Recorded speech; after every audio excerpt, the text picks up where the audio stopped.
안녕하세요. 존 버나드입니다. 자, 오늘은 차이나 전기차 얘기를 할 건데, 그 뉴스가 뭐가 있냐면은 유럽이 지금 중국 전기차에게 항복을 했다고 합니다. 그 얘기가 뭔지 한번 얘기해드리고요. 그리고 왜 중국 전기차 기업들이 잘 갈 수밖에 없는지 그런 이유를 얘기해드리도록 하겠습니다. 전체적인 지금 시장 상황도 한번 봐드리고요. 테슬라 관련해서도 뉴스 한번 봐드릴 테니까 여러분 좋아요랑 구독 한 번씩 눌러주시고요. 제가 조금 다른 주제로도 영상을 다른데 몇 개 올리겠습니다. 그래서 그거 올리면 여러분들 결국은 미국 주식 투자라는 얘기인데 그거에 대해서도 한 번씩 시청해 주시고요. 좋아요도 한 번씩 부탁드립니다. 진짜 여러분들에게 이렇게 부탁드립니다. 다른 유튜버들은 나는 내가 영상을 잘 만드니까 여러분들에게 부탁 안 드린다, 구독도 부탁 안 드린다 이렇게 하지만 저는 힘듭니다. 여러분들 많이 부탁드리고요. 저는 여러분들에게 많이 부탁드리고 여러분들이 해주면은 힘을 얻는 스타일이라서 저는 부족한 게 너무 많습니다. 구독자 여러분들이 저를 이렇게 많이 댓글과 응원을 해주시면은 그게 제 부족분을 더 채워 나가는 거니까 여러분들 많이 부탁드립니다. 자, 계속 해보도록 하겠습니다. 정보 드려야죠. 또 이제 차이나 전기차가 오늘도 0.77% 올랐네요. 그래서 전체적으로 이거 이제 바닥을 좀 잡나? 조금 뭔가 너무 하락을 많이 했잖아요. 그래서 저도 바닥을 잡나 조금 설레긴 하는데 일단은 지켜봐야겠죠. 아직은 경기 침체고 아직 이렇게 너무 많이 하락을 해서 언제 올라간다고 얘기는 못 드리겠습니다. 근데 일단은 조금씩 이제 다시 또 상승을 하나 이렇게 좀 기대를 할 수 있게 나오고 있고요. 그 기대는 몇 개가 있는데 지금 바닥에서 조금씩 상승하는 분위기이기도 하고 그 다음에 이제 금리나 분위기가 좀 불고 있거든요. 그래서 미국 주식 보니까 어제는 장 막판에 조금 급락을 했는데 이 급락을 한 이유는 여러 가지 있겠지만 지금 빅테크 주식들 있잖아요. 마이크로소프트, 애플, 엔비디아, 구글 이런 빅테크 주식들이 좀 많이 하락을 했는데 그거는 지금 이제는 금리 인하가 오기 전에 일단은 경기 침체, 디플레이션이 와야 되거든요. 그래서 일단은 매를 맞고 나서 다음에 이렇게 약을 바르는 거예요. 그래서 금리 인하가 하기 전에는 경기 침체 이런 시그널이 있어야 됩니다. 그렇기 때문에 일단 주식들이 미리 빠질 거라고 봅니다. 그래서 저는 TQQQ나 SOXL 그리고 미국 주식들 중에서 세금 때문에 좀 매도를 한 다음에 갈 거거든요. 그래서 그런 이유가 있다. 그래서 지금 보니까 경기 침체가 오고 있다고 합니다. 왜 그런 이유가 왜 그러냐면 갑자기 지금 국제 유가도 경기 침체 분위기로 갑자기 엄청나게 급락을 해서 69달러까지 급락을 했습니다. 그리고 지금 보니까 구리값도 원래 꾸준히 올라왔었는데 갑자기 또 고점에서 많이 급락을 했다. 그래서 경기 침체 분위기 때문에 유가도 떨어지고 원자재 값도 떨어지는 지금 상황이고요. 그거에 힘입어 지금 국채금리도 많이 내려왔습니다. 그래서 국채금리도 5%까지 찍었다가 4.1까지 내려왔고 그래서 지금 보면은 금리나 기대감이 엄청나게 차올랐지만 미 연준에서는 또 이제 미 연준이랑 그 다음에 경제학자들 63%가 금리나 3월에는 꿈 깨라, 3월에는 안 할 가능성이 크다 그러면서 빨라야 3분기다 이렇게 얘기를 했습니다. 그래서 그런 것 때문에 지금 주가가 빠진 건데 왜냐하면은 내년에 금리 인하를 빨리 할 것 같다, 3월에 할 것 같다. 그래서 주가가 지금 랠리한 경향이 있거든요. 그런 기대감 때문에 오른 경향이 있는데 그거를 좀 찬물을 끼얹어 주면서 살짝 주가를 조정하게 만들었다 이렇게 볼 수가 있습니다. 그래서 전체적인 지금 시장의 빅 뉴스라고 하면은 AMD가 이제는 엔비디아 라이벌로 엔비디아 독점을 깨려고 이제 인공지능 반도체를 또 출시한다고 합니다. 그래서 엔비디아의 AI용 반도체와 맞먹는 성능을 갖춘 이런 차세대 인공지능 반도체를 출시했다고 합니다. 그래서 시장을 독점하는 엔비디아의 아성을 AMD가 위협할 것이라고 관측이 된다. 그런데 이게 엔비디아 기술이 너무 독보적이기 때문에 따라잡을까 조금 회의적인 입장도 있다 이렇게 볼 수가 있습니다. 그래서 이렇게 나오고 있고 AMD가 이렇게 한다는 거. 그래서 둘이 싸우든 말든 우리는 필라델피아 반도체 ETF를 투자하기 때문에 상관없습니다. 둘이 싸우면서 둘 다 잘 가면 좋은 것이고 싸우다가 한 명이 잘 가도 어차피 다 끌어올리니까 우리는 ETF에 투자하고 있으니까 그렇게 문제가 되지는 않는다 이렇게 말씀드리고요. 그다음에 지금 미국의 투자 심리가 과열됐다고 합니다. 지금 과열된 것 같아요. 제가 봤을 때도 지금 S&P 500이나 나스닥 100 주가만 봐도 좀 과열된 것 같다. 그래서 상반기에는 조정 후에 산타 랠리가 올 것 같다 이렇게 예상을 하는 지금 상황입니다. 그리고 지금 보면은 이제 국제관계는 어떻게 돌아가나 보니까 푸틴이랑 빈살만이랑 만났다고 합니다. 그래서 이렇게 만나면서 얘네들이 하는 말은 그거겠죠. 석유를 어떻게 감산을 해서 우리가 한번 국제 유가를 한번 잡아보자 이렇게 얘기를 했겠죠. 그래서 국제 질서가 점점 이상하게 지금 러시아 중국 쪽으로 지금 중동이나 브릭스 국가들 그리고 글로벌 사우스라고 하죠. 이 남쪽 국가들 있잖아요. 조금 남미나 이런 국가들이 좀 모이는 지금 분위기다. 그래서 이렇게 되는 분위기인데 과연 이렇게 되면서 어떻게 될지 지금 귀추가 주목되고요. 이렇게 블록화가 점점 되는 것 같아요. 이제는 세계화에서 이제는 탈세계화, 그 블록화가 점점 되는 지금 느낌이다 이렇게 볼 수 있고요. 그다음에 아마존에서는 지금 시급 3달러짜리 로봇이 일한다고 합니다. 그래서 AI 로봇이 아마존 물류 창고에서 이렇게 일하고 있는데 이게 이제는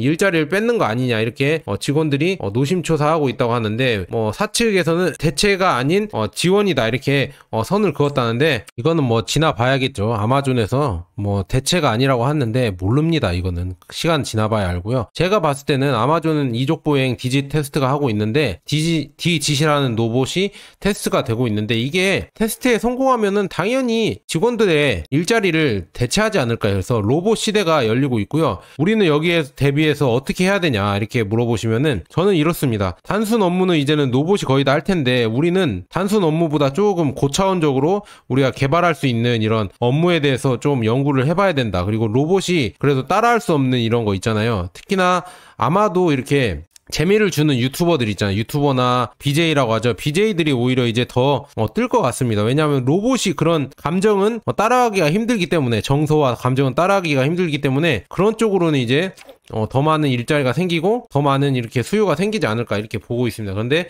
이런 단순 업무는 로봇이 거의 대체하지 않을까 이렇게 저는 보고 있습니다. 그 다음에 지금 보면은 미국 전기차 어제 기업들 주가를 보니까 많이 올랐습니다. 그래서 이제 바닥을 찍고 올라가나 이렇게 조금 희망 섞인 이런 전망이 나오는데 왜냐하면 리비안도 5.57% 올랐고 루시드도 5% 올랐고 엘보말 코퍼레이션도 4.45 그 다음에 지금 리튬 아메리카스도 3.38 이렇게 오르고 SQM도 1.95 올랐습니다. 이렇게 지금 리튬 채굴업체도 이렇게 오르고 그 다음에 전기차 기업들도 이렇게 오르는 거 보니까 점점 지금 바닥을 찍고 이제 다시 상승 출발하려나 보다 이렇게 예상이 조금 되고 있다 이렇게 볼 수가 있습니다. 그리고 기사가 나왔는데 중국 수출이 1년 전 코로나 사태 이후 확대됐다고 합니다. 그래서 중국 수출이 7개월 만에 증가세로 전환했다고 합니다. 그래서 그 증가세 중에서 품목별로 보면은 자동차가 70.9% 그리고 선박이 28.9%로 수출을 주도했다. 그래서 자동차가 이제는 수출도 잘 되고 선박으로 또 수출이 잘 되니까 이렇게 선박이 커지고 자동차도 커졌다. 그러면 이게 다 전기차가 점점 커져서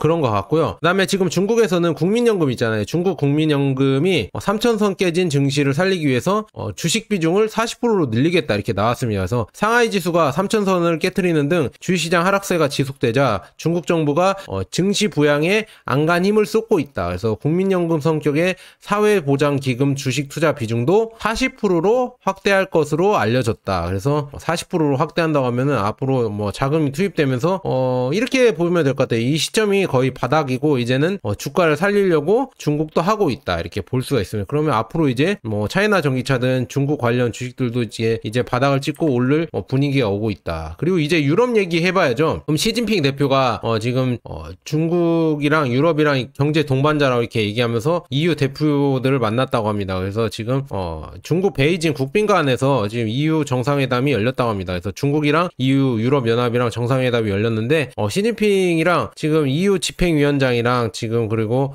상임위원장과 이렇게 기념 촬영하고 있는데 이렇게 뭐 얘기하면서 유럽은 당연히 이거죠. 중국에 우리에게 뭐 지원을 해줘라 뭐 같은 거 뭐 일자리나 공장을 늘려줘라 유럽 쪽으로 이런 얘기를 당연히 했겠죠. 왜냐하면 유럽 경제가 지금 더 위험하니까요. 유럽 경제가 더 안 좋고 더 상황이 안 좋기 때문에 일자리도 더 창출하기 위해서 유럽의 공장을 더 지어줘라 이런 얘기를 했을 것 같습니다. 그리고 이 기사가 지금 중요하죠. 유럽이 항복한 이유가 뭐냐면은 유럽 전기차 지금 10% 관세 부과를 3년 유예를 가닥 잡았다고 합니다. 그래서 이거 보니까 유럽연합과 영국의 전기차 관세 부과 시점이 내년 1월에서 3년간 유예될 것으로 전망된다. 그래서 이 이유가 뭐냐면은 쭉 보니까 EU 집행위원회에 따르면은 EU와 영국 간의 관세 부과 있잖아요. 전기차 관세 부과를 유예하겠다. 그러니까 미루겠다 이런 얘기입니다. 그런데 이게 왜 그러냐면 당초에 핵심 부품의 중국산 의존도를 낮추기 위해서 EU 또는 영국산 부품 비율을 45%에 미달할 경우 전기차 수출에 10% 관세를 매기기로 합의했다. 그런데 중요한 건 하지만 현실적으로 자체 부품 조달이 어렵고 이게 중요합니다. 중국에 거의 장악이 돼버려서 자체적으로 부품 조달이 어려운 거야. 그리고 자동차 제조업체들의 반발도 거세지자 EU 집행위는 관세 부과 시기를 27년까지 연기하기로 제한했다 이렇게 나와 있습니다. 그래서 이거를 읽어보면 결국은 유럽 전기차 유럽 애들이 결국은 중국 전기차 기업에게 무릎을 꿇은 거죠. 거의 뭐 한국 선언을 한 거죠. 왜냐? 자체적으로 만들 수가 없다. 중국 부품 없이 자체적으로 만들 수가 없기 때문에 이걸 3년간 또 유예를 해야겠다 이런 얘기가 나오는 겁니다. 그래서 공급망 강화를 하기 위해서 했지만 결국 아무도 만드는 사람이 없다. 그렇기 때문에 생산성이 높아지지도 않고 결국은 중국이 필요하다. 중국 부품이 필요하다 이런 얘기를 지금 시인한 거죠. 그래서 지금 보니까 20년에 원래 이런 관세 체계를 합의를 했다고 합니다. 그래서 3년이면 유럽 자동차 제조업체들이 전기차 생산 능력을 갖출 것이다 이렇게 예상했지만 뭐 코로나 복병을 맞고 그리고 2년간 유럽 전기차 산업은 주춤한 가운데 중국은 역내 뭐 2배로 늘었다. 역내 점유율은 2배로 늘었다 이렇게 나오고 있습니다. 그래서 뭐 원래는 중국과 경쟁하는 뭐 폭스바겐, BMW, 스탈란티스 주요 자동차 업체들이 내년 1월에 발효될 전기차 관세를 유예해 줄 것으로 요구를 했다. 그래서 오히려 독일 자동차 기업들이 유예를 해달라 이렇게 미리 얘기했답니다. 자기들끼리 얘기했답니다. 왜 얘기를 했냐면 유럽 내에 수천 개의 일자리가 사라지고 영국 내 사업을 접어야 할 수도 있다. 왜냐? 그만큼 중국의 의존도가 엄청나게 높다. 얘네들이 만약에 빠진다고 하면은 수천 개의 일자리가 날아가고 아예 자동차 생산도 어렵겠구나 이렇게 항복 선언을 한 겁니다. 그래서 관세를 해제하지 않으면은 최대 43억 유로의 비용이 결국 소비자에게 전가될 것. 그러니까 뭐 거의 이렇게 항복 선언을 했습니다. 그러니까 제가 말씀드렸잖아요. 중국 전기차 이거 유럽이 막을 수도 없고 막으려고 하면은 오히려 더 이런 힘들어지는 상황이 올 것이다 이렇게 나오고 있죠. 그리고 그래서 지금 뭐 앞으로도 뭐 중국 전기차는 유럽에 저는 잘 나갈 거라 보고 있고요. 그 다음에 이거는 일본 판매량이거든요. 일본 전기차 판매량 보니까 닛산이 3690대 그리고 테슬라가 336대 그리고 비아디가 163대 그리고 도요타 넥서스가 137대 현대가 36대 무려 일본에서 비아디가 도요타를 넘어서 달성을 했다 이렇게 나와 있어요. 그래서 이렇게 지금 뭐 비아디도 충분히 잘 팔리고 있다는 거 163대나 팔았다고 합니다. 현대가 지금 36대 팔았는데 현대는 제가 봤을 때는 자 국내 자동차 업체들은 전기차로 넘어가면서 점점 더 어려워질 것 같다. 수출할 데가 없어요. 딱히 수출할 데가 없어서 어려워질 것 같다. 미국만 보고 있는데 미국에서도 과연 잘 될까요? 저는 조금 회의적이다 이렇게 말씀드리고요. 호주 판매량도 나왔습니다. 호주 판매량을 나왔는데 비아디랑 중국 업체들이 점점 먹어가고 있다. 그런데 중요한 거는 비아디는 더 많은 수출을 하기 위해서는 백화점이 필요하고요. 그러니까 판매 모델을 선보일 백화점이 필요하고 모델도 더 많이 필요하고 그 다음에 운송 능력 배로 운송해야 되거든요. 선적할 수가 없다. 수출용으로 충분히 선적할 이거 배가 없어서 배를 만들었잖아요. 그래서 배가 더 많이 필요하다. 호주로 가려면 이렇게 나와 있습니다. 그래서 판매량을 보자면 중국 판매량 한번 보도록 하겠습니다. MG도 중국 기업이죠. MG 중국이 835대, 비아디 아토3가 668대, 그리고 돌핀이 589대. 그다음에 볼보가 215대 그리고 폴스타가 191대 이렇게 중국 기업들이 많이 팔았다. 그리고 뭐 기아나 아니면은 현대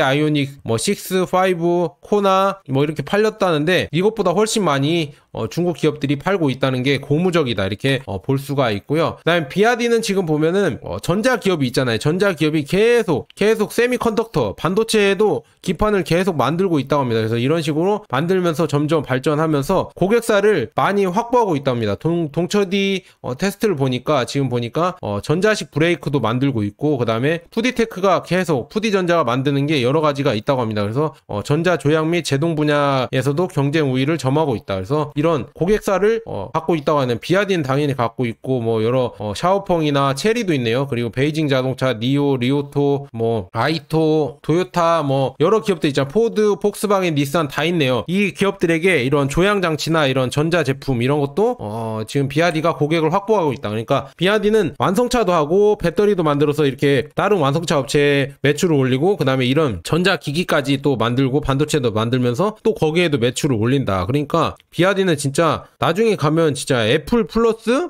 테슬라가 될 수도 있겠다 이렇게 보고 있으면 이렇게 되면은 진짜 더 많은 매출을 창출하고 주가는 더 많이 오르겠죠. 그런 걸 여러분들이 예상하고 투자하시면 된다. 그리고 지금 유럽에서 지금 보니까 유로 엔캡이거든요. 유로 엔캡에서 별 5개를 받은 중국 전기차가 4개가 나왔다고 합니다. 그래서 니오의 ET5, 그다음에 EL7, 샤오펑의 G9, 그리고 비아드의 탕, 이렇게 안전성 테스트에서 별 5개를 받았다. 그래서 중국 전기차가 뭐 안 좋다 이렇게 선입견을 가지신 분들이 많겠지만, 지금 보면은 품질도 이제는 전기차로 넘어가면서 인증받고 있고, 안정성도 인정을 받고 있다 이렇게 볼 수가 있고요. 그다음에 비아디는 지금 라틴 아메리카 및 카리브 에너지 기구 뭐와 공식적으로 협력 체결을 했다고 합니다. 그래서 라틴 아메리카 이쪽에 카리브해 지역에서 이런 전기차나 아니면 에너지 저장 있잖아요. 신재생 에너지 이런 거를 구축을 하기 위해서 이런 사업을 벌리고 있다. 대단합니다. 비아디는 진짜 전 세계에 못 가는 지역이 없을 것 같습니다. 이렇게 많이 수출되고 있고요. 그다음에 테슬라 얘기를 좀 해드릴게요. 테슬라 얘기를 해드리면 지금 뭐 중국 내 언론에서 따르면은 3단계 공장을 건설을 재개했다 이렇게 나와 있는데, 21년부터 3단계 공장 건설 준비가 시작돼 전담팀이 구성됐다. 그리고 지금 쭉 하니까 프로젝트가 되면서 중요한 게 뭐냐면 3단계의 목표가 뭐냐면 25,000달러 차량 모델을 집중할 수 있게 나오겠다 이렇게 나와 있고요. 그래서 연간 생산 능력이 200만 대까지 2배 늘리는 것을 목표로 하고 있다. 근데 현재는 110만 대 정도를 생산해 낼 거라고 나와 있고요. 한번 기사를 보면서 얘기해 보도록 하겠습니다. 3단계 프로젝트. 중요한 거는 반값 테슬라 25,000달러짜리 테슬라가 나온다는 거죠. 테슬라가 나와서 이걸 많이 엄청나게 생산하겠다. 200만 대까지 생산을 할 생각이고요. 그 다음에 2030년까지는 연간 판매 2천만 대를 달성하겠다는 목표를 갖고 있습니다. 이런 식으로 테슬라의 목표가 어마어마하다. 테슬라는 진짜 앞으로 엄청나게 성장할 수밖에 없는 기업이에요. 그리고 그 중심에 중국이 있다. 왜냐하면은 상하이 테슬라가 세계에서 가장 효율적인 생산 센터라고 나와 있습니다. 중국의 이런 생산력이죠. 진짜 대단합니다. 그래서 이거를 다른 비아디도 배우고 있고 중국 전기차들이 배우고 있거든요. 텍사스 공장에서는 차량 라인을 벗어나는데 76초가 걸리는 반면 상하이 공장에서는 37초밖에 안 걸립니다. 거의 절반밖에 안 걸리죠. 이런 식으로 상하이 공장이 빠르다. 생산 능력이 엄청나게 좋다. 그래서 이런 것 때문에 지금 테슬라 지금 상하이 공장에서 다 복사해서 베를린이나 뭐 텍사스나 멕시코나 가자 이렇게 얘기가 나오는 게 다 이런 이유가 있다. 그래서 중국의 이런 능력도 있겠죠. 중국의 이런 생산력, 그리고 이런 게 다 있겠죠. 그래서 그런 게 다 있다. 그래서 처음에는 이제 200만 대로 2배로 늘릴 계획이다 이렇게 나와 있고요. 올해에는 연간 95만 대 차량을 생산할 수 있는 세계 최대 규모다. 상하이 공장이 이렇게 나와 있으면 이런 식으로 지금 중국의 이런 생산력을 또 볼 수가 있었다 이렇게 볼 수가 있습니다. 이런 식으로 지금 중국 전기차가 잘 나간다는 거 테슬라만 봐도 앞으로 지금 중국 전기차나 테슬라의 이런 미래가 보입니다. 이렇게 생산도 잘하고 완성차를 이렇게 잘 만들어내는데 전 세계에서 지금 전기차 부문에서 지배할 수밖에 없지 않을까 저는 그렇게 보고 있고요. 그래서 뭐 현대나 이런 우리 국내 업체들이 진짜 조금 긴장을 많이 해야겠다 이렇게 볼 수가 있습니다. 그리고 지금 보면은 올해 있잖아요. 올해 가장 많이 팔린 전기차들을 봤는데 1등은 테슬라의 모델 Y가 됐습니다. 모델 Y가 선두고, 그 다음에 테슬라의 모델 3가 2등, 그 다음에 비아디의 아토3 유난 플러스라고 하죠. 그게 3등. 그 다음에 돌핀, GAC 아이온, 그 다음에 상하이 올링 미니 EV, 그 다음에 GAC 아이온의 Y, 그 다음에 폭스바겐의 ID4, 그 다음에 시굴 이렇게 팔렸다고 하는데, 여기에서 우리가 의미로 볼 수 있는 게 역시 테슬라 모델 Y는 진짜 명품이다 이렇게 볼 수가 있고요. 2위인 차량 모델 3까지 하면은 진짜 엄청나게 판매가 잘 되고 있고요. 그 다음에 중국의 이런 보급량, 전기차 보급량을 무시할 수가 없다. 진짜 뭐 여기 보면은 거의 뭐 중국 전기차가 몇 개, 하나, 둘, 셋, 넷, 다섯, 여섯 개가 있죠. 이렇게 6개가 가장 많이 팔린 차 중에서 6개가 들어가 있고 이렇게 많이 팔리고 있고, 그 다음에 ID4도 폭스바겐 그룹도 중국에서 생산을 하고 있고, 그래서 중국이 진짜 이렇게 글로벌 자동차 이런 메이커가 되는구나 이렇게 볼 수가 있습니다. 그래서 여기서 우리가 짚고 넘어가야 할 세 가지가 있다고 하면은, 중국은 진짜 글로벌 자동차 시장이 됐다. 거대한 시장이 됐고, 이렇게 중국의 많은 이런 모델들이 많이 팔리고 있다. 이제는 수출까지 더 많이 하려고 하고 있다. 그리고 이제 전기차 생산의 주류와 소비의 주류가 중국인이 되고 있다. 그 다음에 중국인이 이제 되면서 점점 이게 커지면서 옆으로 퍼지는 거죠. 중국 브랜드는 유럽이나 아시아 및 중남미에도 적합하다. 그래서 여기에도 많이 수출이 될 것 같다 이렇게 보고 있고요. 그 다음에 테슬라는 진짜 엄청난 성공을 거두고 있고 진짜 많이 팔리고 있구나. 아직도 진짜 테슬라는 대단한 기업이다 이렇게 느낄 수가 있습니다. 이게 다 어디에서 이루어지냐? 중국에서 많이 이루어지고 있고, 그 다음에 그런 중국에서 엄청난 생산량이 있기 때문에 테슬라도 이렇게 많이 팔리는 거다 이렇게 볼 수가 있습니다. 자, 여기까지 여러분들 앞으로 보면은 진짜 중국 전체 전기차 시장을 보면은 테슬라랑 중국 전기차, 차이나 전기차가 둘이 양강 구도에서 다 쓸어 담을 것 같아요. 이렇게 다른 기업들은 그냥 잔챙이나 이렇게 하는 거고, 이 거의 전기차 라인에서는 자, 테슬라랑 중국 전기차가 거의 꽉 잡을 것 같다. 왜냐, 지금 이런 거 생산력이나 아까 테슬라 이 공장만 봐도 다 이렇게 잘 될 수밖에 없는 이런 구조다 이렇게 볼 수가 있습니다. 자, 여기까지 존 버나드였습니다. 여러분 감사합니다.